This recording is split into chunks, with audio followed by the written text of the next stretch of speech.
Queridas hermanas, hermanos, la parábola de las ovejas y los machos cabríos, Mateo 25, 31 a 46, en esta solemnidad de Jesucristo, Rey del Universo, que encierra el año litúrgico ciclo A, es una de las parábolas más difíciles de comprender, pues está llena del simbolismo e imágenes que vienen incluso del Antiguo Testamento.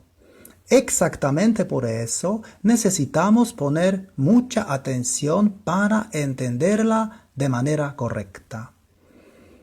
La parábola comienza con las palabras: cuando venga el Hijo del Hombre en su gloria, y todos los ángeles con él, se sentará en el trono de su gloria. No se dice que retorne, como si hubiera dejado algo pendiente, sino que viene acompañando a los seres humanos en el presente. Dios no vuelve como si antes se hubiera ausentado, sino que se revela para establecer su reinado entre los seres humanos. Jesús no es un rey al estilo del Antiguo Testamento, con las características de los reyes de la tierra o los pastores que habían abusado de su pueblo, el Señor de los ejércitos, que domina, que gobierna acabando con los malos. Jesús, al contrario, es un rey compasivo, cercano, servicial, que se entrega, que se dona, que es humilde, incluso aquel que lava los pies a sus discípulos. Jesús es el rey pastor que cuida a sus ovejas, jamás las abandona, como le expresa el profeta Ezequiel en la primera lectura. Este es el rey que está viniendo día tras día, y todos ángeles con él, agrega el texto del Evangelio. Los ángeles son mensajeros de Dios, incluso personas que no juzgan, sino que sirven a Dios. Entonces estos ángeles o estas personas están acompañando al Rey, al Hijo del Hombre, que es Jesús. Y serán reunidas delante de él todas las naciones, y separará a unos de otros, como el pastor separa las ovejas de los machos cabríos. Entonces, primero todos están reunidos, después se los separa. La reunión establecía la igualdad de hombres y mujeres. La separación distingue a unos de otros, como el pastor que pone las ovejas a un lado y los machos cabríos al otro. De hecho, llegada la noche, los pastores de rebaños mixtos solían separar su ganado, poniendo los machos cabríos salvajes al otro lado, para que las ovejas pudieran descansar tranquilas. En esa línea, en la historia de Israel, las ovejas adquieren y representan el aspecto bueno, mientras que los machos cabríos reflejan el aspecto perverso de la vida. A partir de esa visión, se decía que las ovejas se asociaban con buenos israelitas, y los machos cabríos se vinculaban con la gente mala, pecadora, la que tiene culpa. Del mismo modo, en Levítico 16, 20 a 23, Aarón trae un macho cabrío vivo, pone sus manos sobre su cabeza y confiesa sobre él todas las culpas de los israelitas, todas sus transgresiones y pecados, y lo manda al desierto. El macho cabrío lleva sobre sí todas las culpas a tierra desierta, y ahí desaparece junto con las culpas. De manera semejante, los machos cabríos del Evangelio, que evocan un mundo perverso, son arrojados al fuego que simboliza la desaparición o la ausencia de las perversidades y transgresiones. No se trata del juicio final o el fin del mundo, como algunos piensan. Es una parábola que jamás se debe tomar al pie de la letra. El sentido real está escondido entre líneas. Se trata entonces de darse cuenta de lo que es bueno y de lo que es malo, de saber distinguir o discernir entre el bien y el mal, de percibir cuál es el criterio de ese discernimiento. Jesús claramente afirma que ese criterio es, en primer lugar, dar de comer. Tuve hambre y me dieron de comer.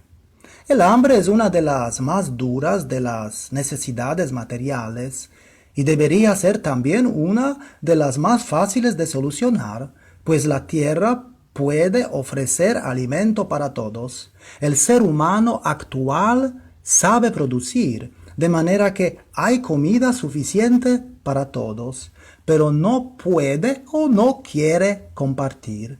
De forma que unos tienen pan de sobra y otros pasan hambre o incluso mueren cada día por falta de alimento. Por eso, aunque el hambre tiene varias raíces, escasez de recursos, desgracias, falta de desarrollo adecuado, en sentido más profundo proviene de dos principales: el egoísmo de algunos y la injusticia del sistema social. No solo de pan vive el hombre, dice Jesús, pero sin pan no se vive. Así en el fondo responde Jesús al diablo tentador, que puede producir pan material, pero no quiere compartirlo. Ese pan del diablo se parece al de un sistema económico que produce mucho, pero no alimenta a todos, sino a sus privilegiados, dejando morir a otros muchos. Para que los seres humanos compartan el pan, han de aprender y compartir la vida.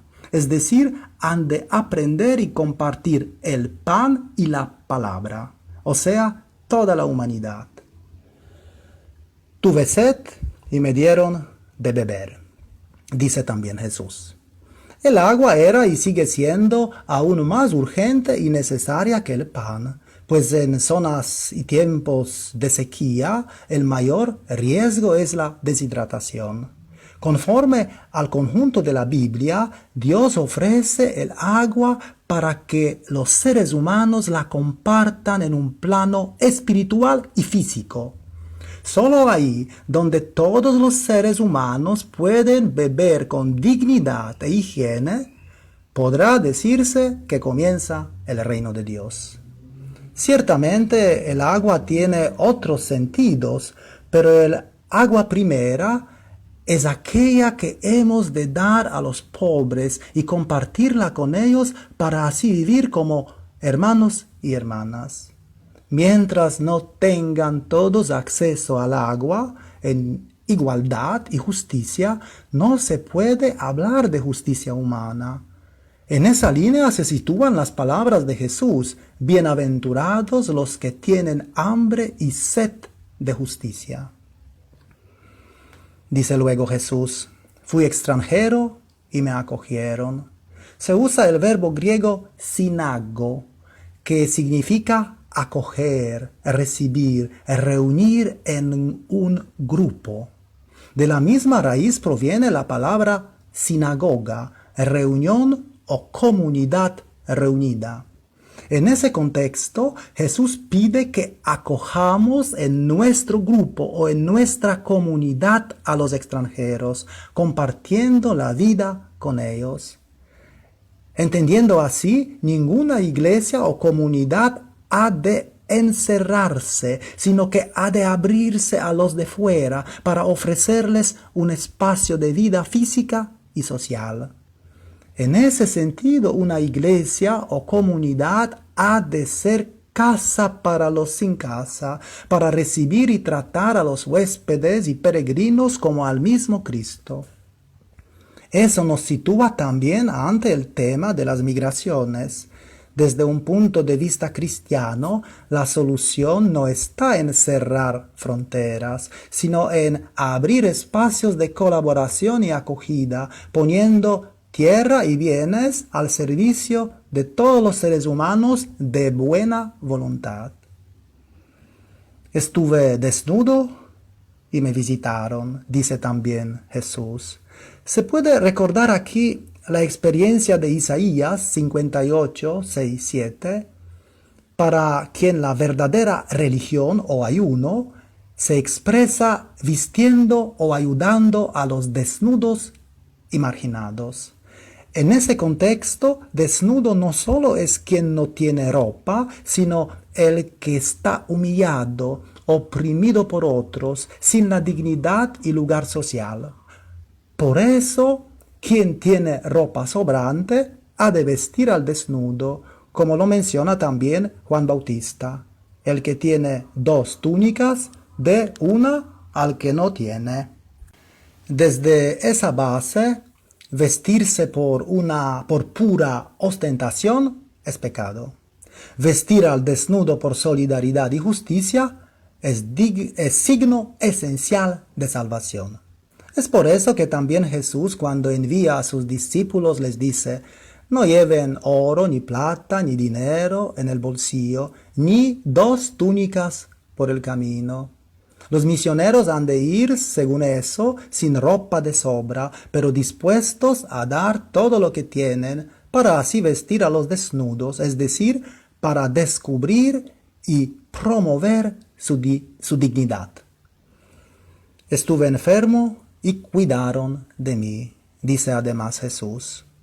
Se usa el verbo griego episkopeo, que significa atender, cuidar, preocuparse por, acompañar. No se trata de hacer visitas rápidas y esporádicas, sino de cuidar de un modo eficaz, organizar las cosas para el bien de los enfermos.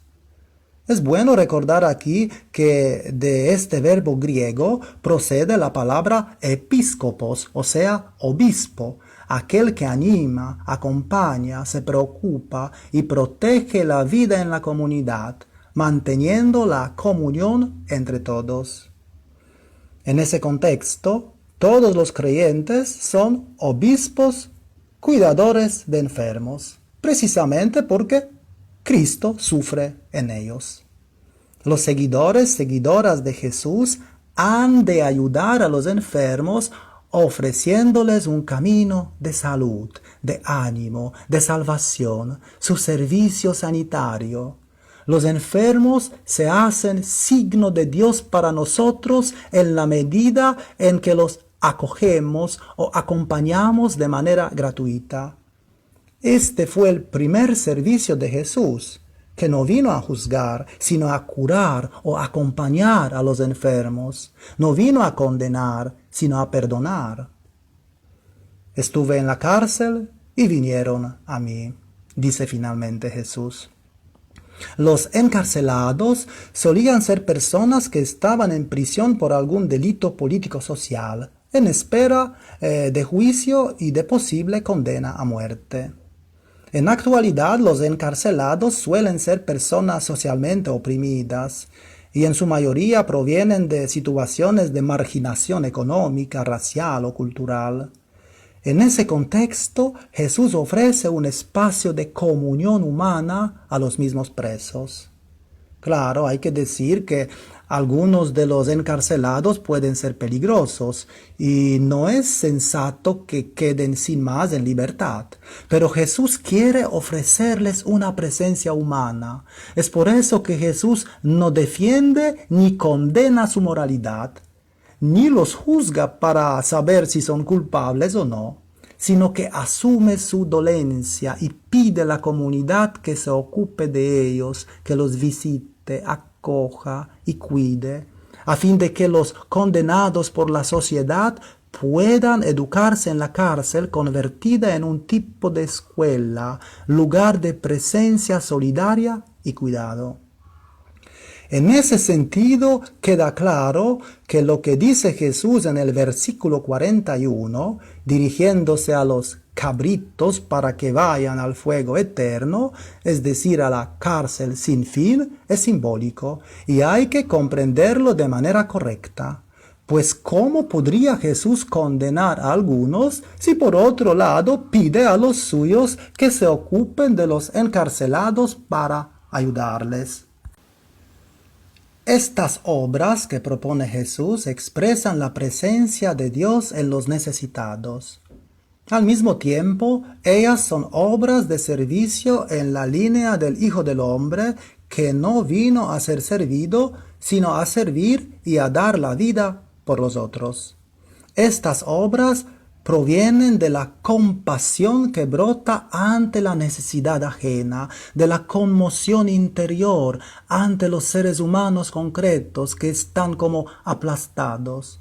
Estas obras expresan al mismo tiempo el sentido de la verdadera religión, que es el reino de Dios en la tierra. Y este reino, según Jesús, está preparado para los suyos desde el comienzo del mundo.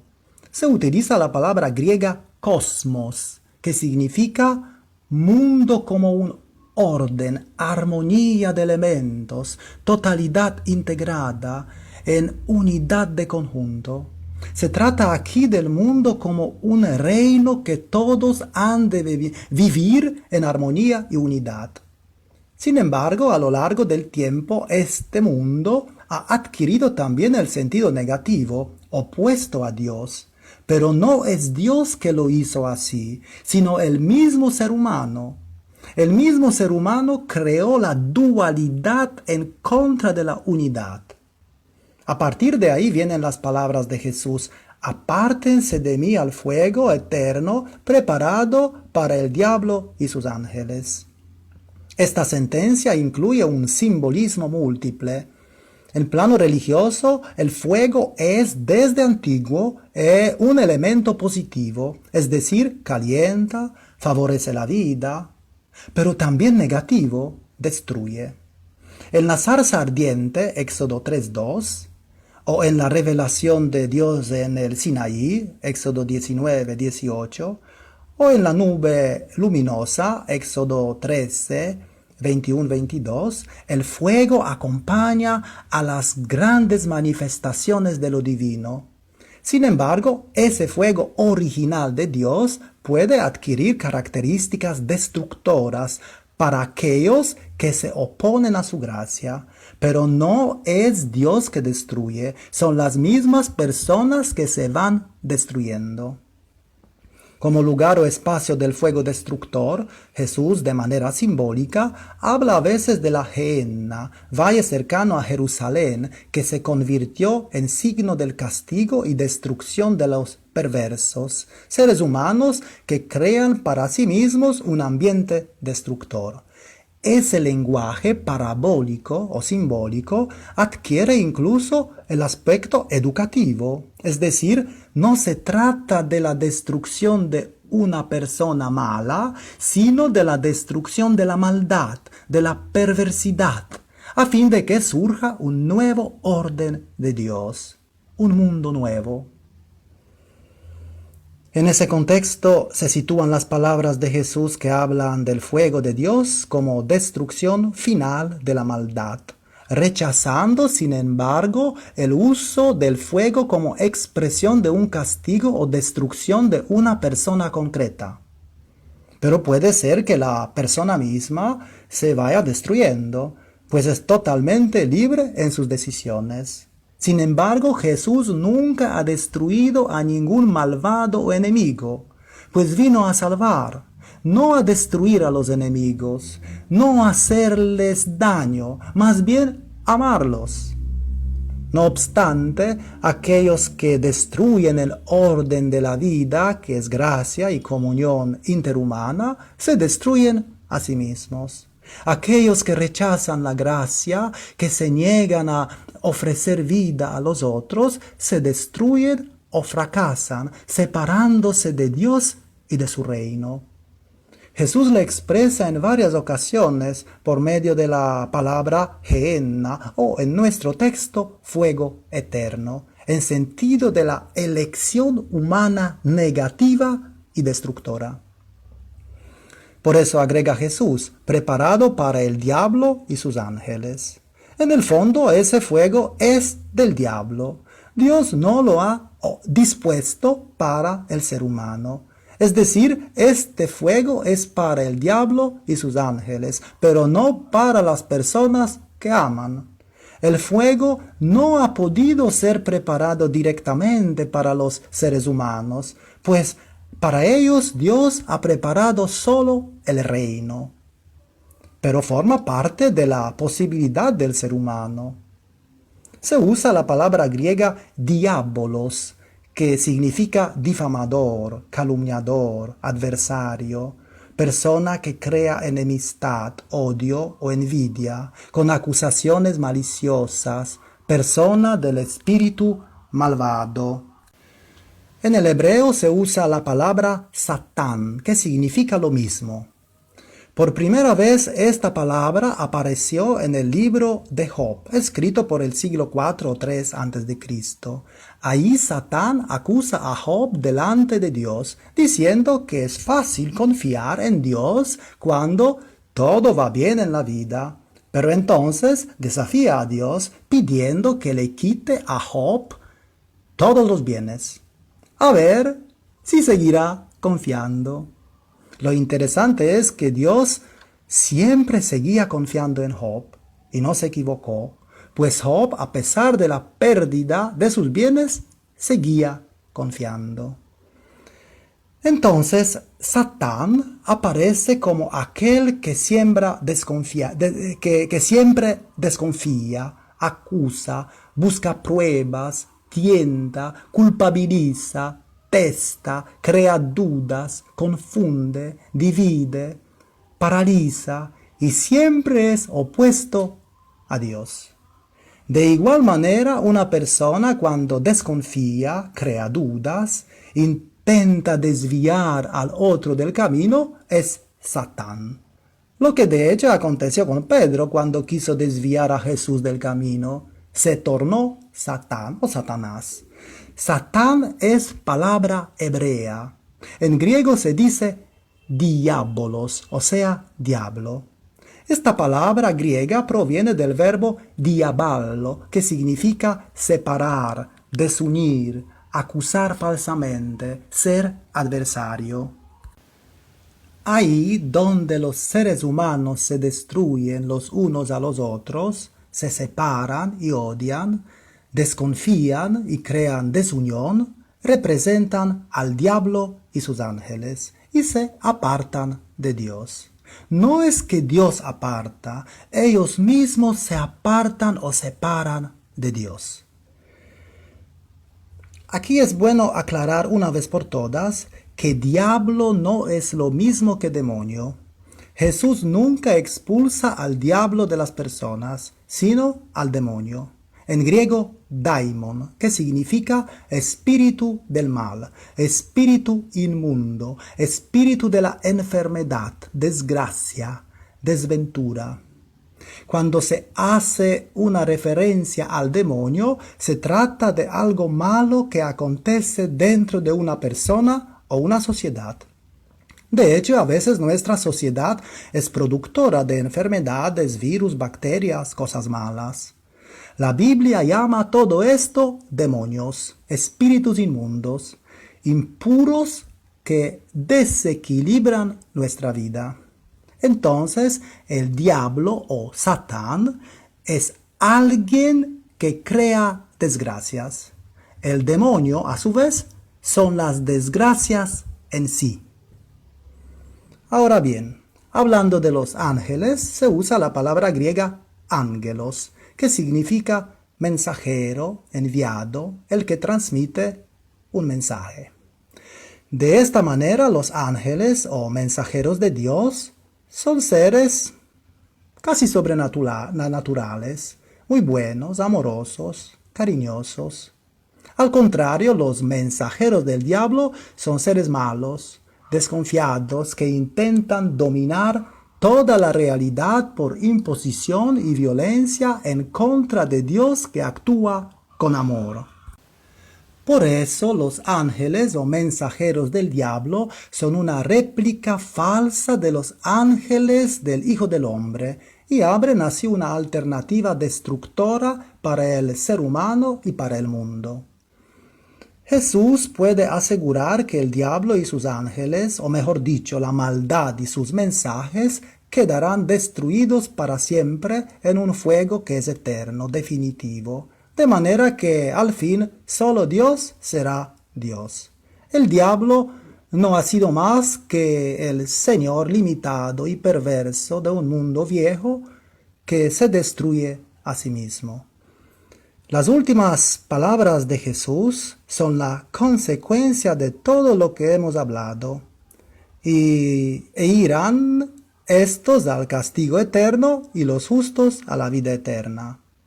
La palabra griega, zoe, que se usa aquí, significa vida que pertenece a Dios y en consecuencia vida del ser humano que confía en Dios o incluso existencia que supera muerte.